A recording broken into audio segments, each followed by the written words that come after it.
Para sa ibang mga bata, panahon ng bakasyon para makapagpahinga. Pero para naman sa ilan,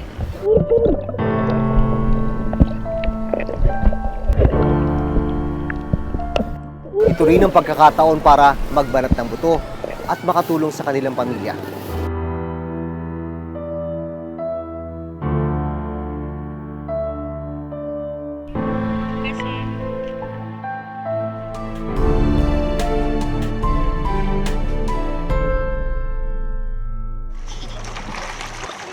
Sa Barangay Tangos, South Sanabota City, araw ng Sabado.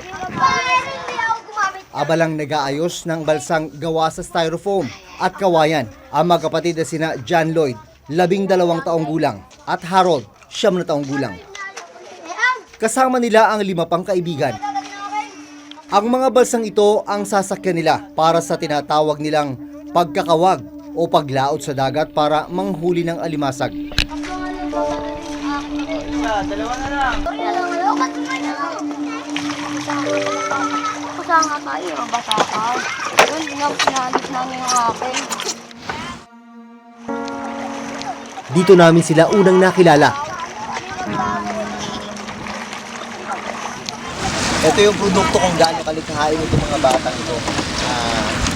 Mga styro, pinagdikit-dikit ng kawayan. Sila may gawa niyan. Piraso ng plywood, ito yung pansagwan nila. Pagdating sa may batuhan sa gitna ng dagat, sabay-sabay silang tatalon.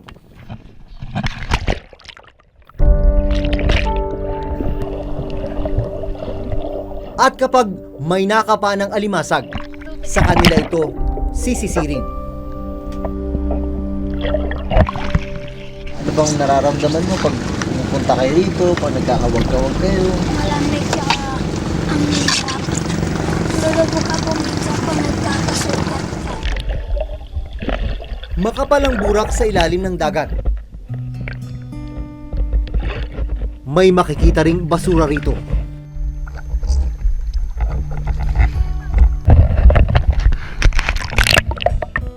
Kahit maliit ako, paano pa rin ako tutulong. Isang punit, habang nagsasagwang kami, minsan tumatama kami sa bato.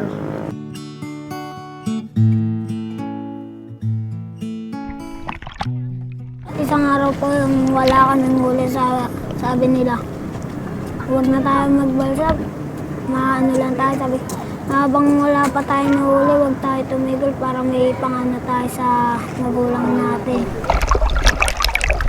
Nasa grade 5 si John Lloyd at grade 2 naman si Harold. Sinisikap raw nilang hindi mag-absent sa klase, kaya tuwing araw ng Sabado at Linggo lang kung sumisid sila. Para sa mga typical na bata, ang kadalasang playground nila, basketball court, computer shop. Pero para sa mga batang ito yung kanilang laruan. Patuhan na nasa gitna ng Manila Bay. Dito sila kumukuha ng pwedeng pagkakitaan na pandagdag sa kanilang mga baon. Matapos ang halos 1 oras na pagsisid nila John Lloyd, ilang piraso lang ng alimasag ang nahuli nila. Minsan po nakakakuha po kami ng medicine timba kalahati. Ibenta po namin. So parang hindi lang pala siya laro na, no? Sa akin, parang trabaho natin po. Para makarami ng huli, nagkawag sila papunta sa ibang bahagi ng dagat.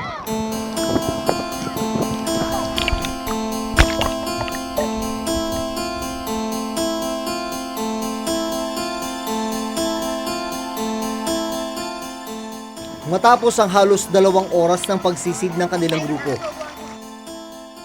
unti-unti nang nadagdagan ang kanilang mga huli. Mga ilang presyo niyan pag binenta natin? 20.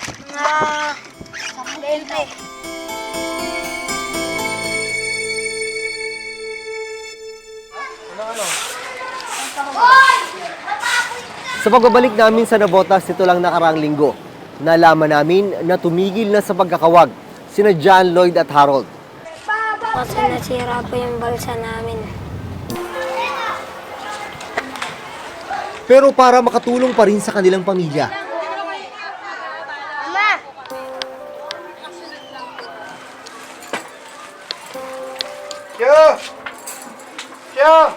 sinasama sila ng kanilang tatay na si Mang Pileng tuwing araw ng Sabado at Linggo sa pangingisda.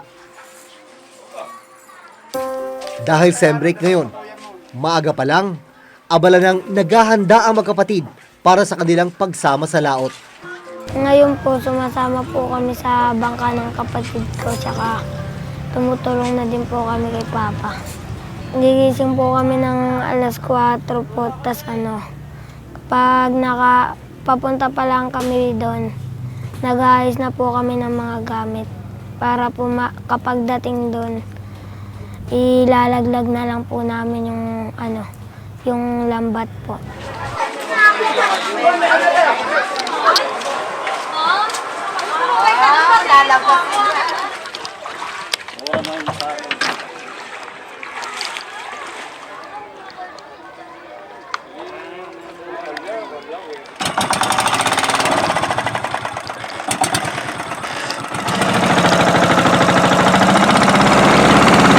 Pito hanggang 10 oras ang itinatagal ng magkapatid sa dagat para mangisda.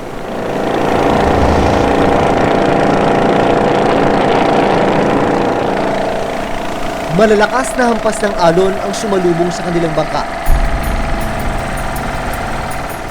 Mahirap kasi malalakas kasi yung hangin po. Tapos pagka natatakot na po ako, baka bigla kami sumulpot na tumaob. Magdadasal po.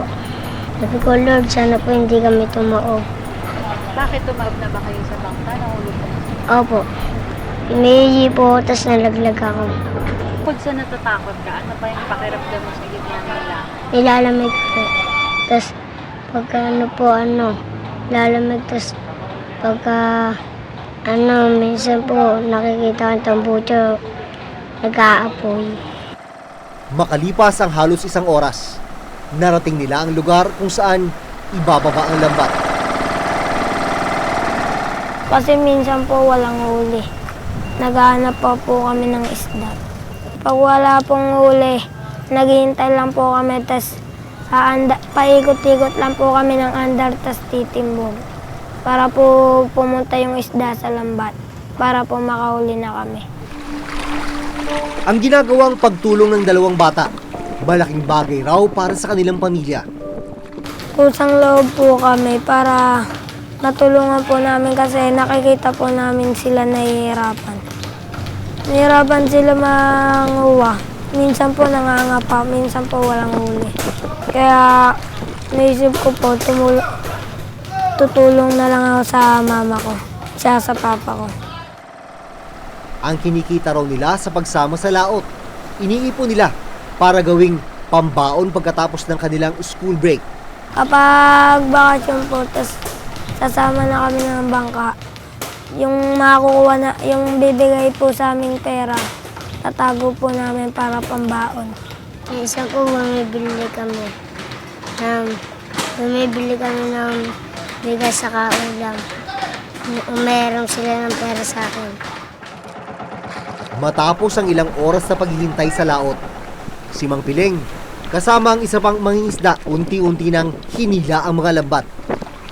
Si John Lloyd at Harold naman, inihahanda ang mga baldeng paglalagyan ng kanilang huli.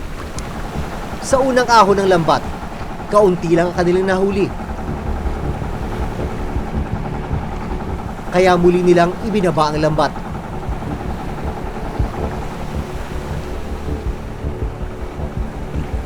Pero si John Lloyd, patuloy pa rin ang pagtitimbog o pambubulabog sa mga isda para sumabit ito sa kanilang lambat. Makalipas ang halos 1 oras, muli nilang hinila ang lambat at sa pagkakataong ito, mas marami na ang kanilang huli.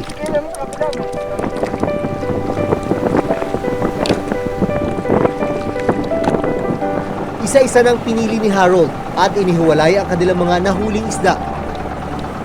Dahil sa pagpili lang na yun ng isda, pagtanggal ng isda, hindi mo nagagawin yun. Sila na gumagawa. Gaya ng pagdating sa market siyempre, walang magbabantay sa bangka. Dahil ako, bumababa ako. Sila, nakakabantay sila sa bangka. Malaking bagay din, nakasama sila. Pag may pasok, hindi ko talaga sila sinasama. Kaya ng linggo, sabado, ganyan, tapos holiday, yun, talagang nakakasama sila. Sa amin, masakit. Kaya lang, wala naman tayong magagawa na dahil yun na talagang hindi naman tayo, kaya nga mahirap tayo eh. Kung hindi naman makapagtapos sila ng pag-aaral, yung pagdadagat, matutunan nila. Pero kung hanggat maaari, ayaw. Oo, ayaw ko talaga. Ayaw ko talaga silang magdagat dahil naranasan ko na nga mahirap. Matapos ang 8 oras sa laot, nagdesisyon na ang grupo ni Mang Piling na bumalik sa Pampang. Kinailangan pa kasi nilang bumiyahe papuntang Market 3 sa Navotas City kung saan nila ibabagsak ang mga huling isda.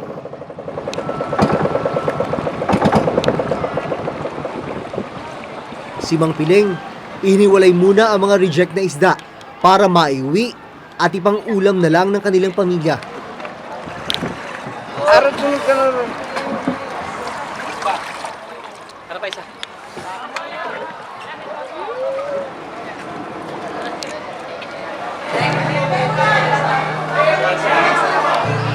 Ilang oras na sila sa bagsakan ng isda.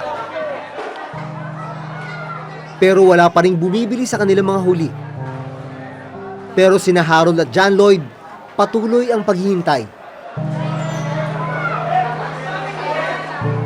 Mahalaga kasi sa kanila ang mauuwing kita.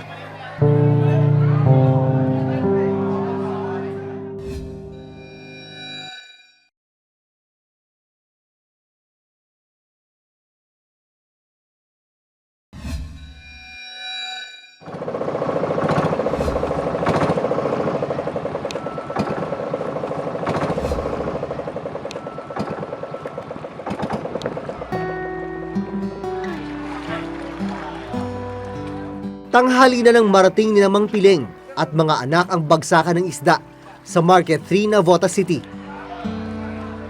Agad nilang ibinaba ang mga nahuling isda. Ang magkapatid na John Lloyd at Harold, pinili munang kumain ng kanilang agahan. Pero si Mang Piling, abala sa paghihintay ng mga mamimili. Nangangamba kasi siya na baka hindi maubos ang kanilang huli. Marami kasi ang nakapwesto ngayon sa bagsakan.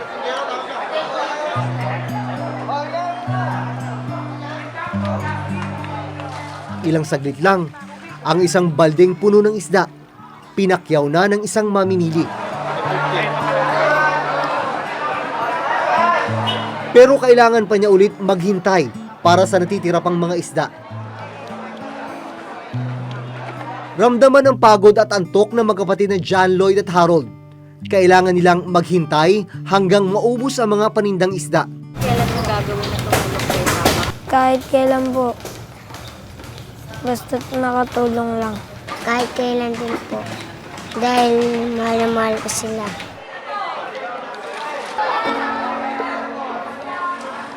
Makalipas ang mahigit 1 oras, unti-unti nang naubos ang paninda ni Mang Piling.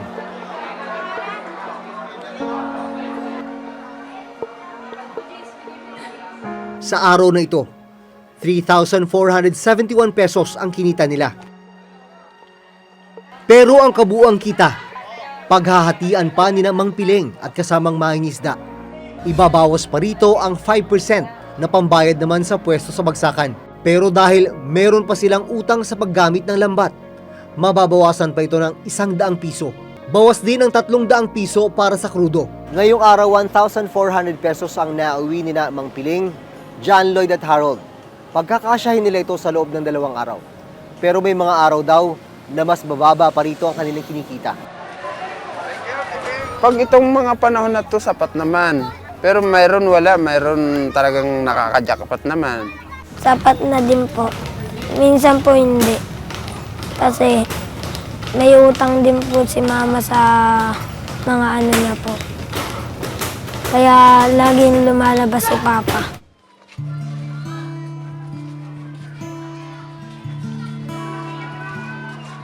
Ang mga reject na isda na itinabi ni Mang Piling, iuwi nila John Lloyd at Harold para iluto sa kanilang pananghalian.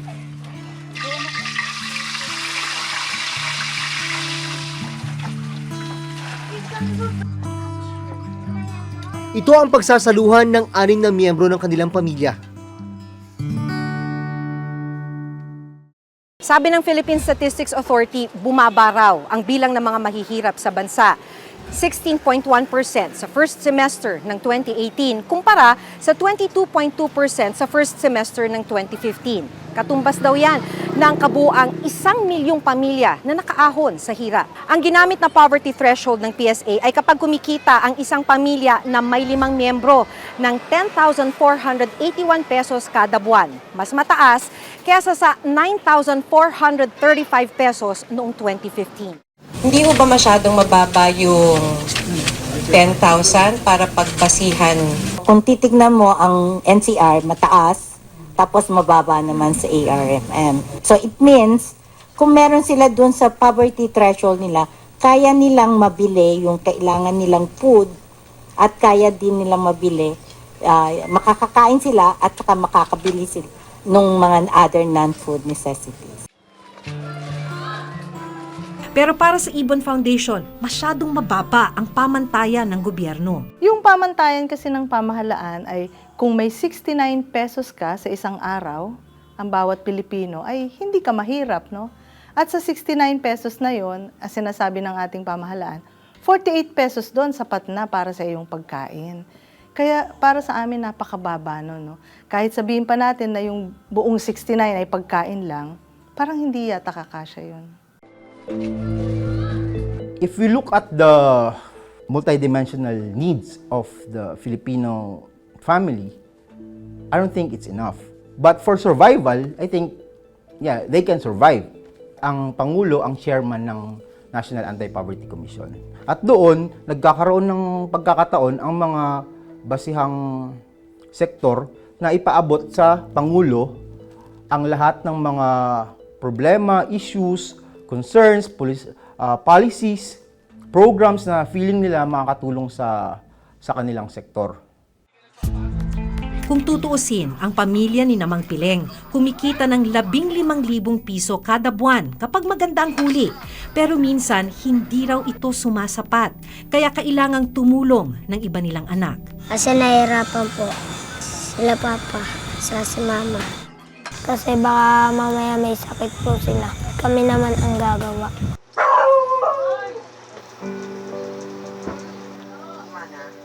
Nitong Lunes, naghanda na sina John Lloyd at Harold para sa muling pagpasok sa eskwela. Ang 20 pesos na naging parte nila sa paglaot, baon nila ngayong araw.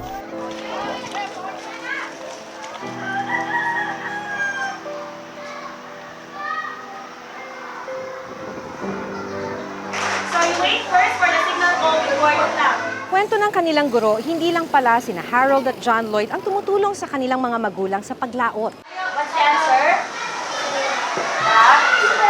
Dahil maging ang ilang kaklase nila, kailangan rin magtrabaho para mas matugunan ang mga pangangailangan sa bahay at maging sa eskwela. Cylinder, go! Yung lugar po namin ay medyo marami pong mga, kumbaga, hindi pinagpala, medyo may hirap. Karaniwan po sa mga estudyante namin usually, talagang tumutulong po sa parents nila. Yung mga parents din po nila, walang ganong ka-stable na trabaho, hindi po kayang ganong i-provide yung mga pangangailangan nila. So, ang nagiging option po ng bata, nagkakaroon sila ng initiative na kahit paano tumulong sa mga magulang nila. Lang, inaano ko naman sa kanila. Habang bata pa kayo, gusto ko makapagtapos muna kayo. Pwede naman kayo sa akin tumulong pag yung kaya nyo na. Sa ngayon kako, hindi nyo pa kaya. Para matuwa sa atin yung ibang tao.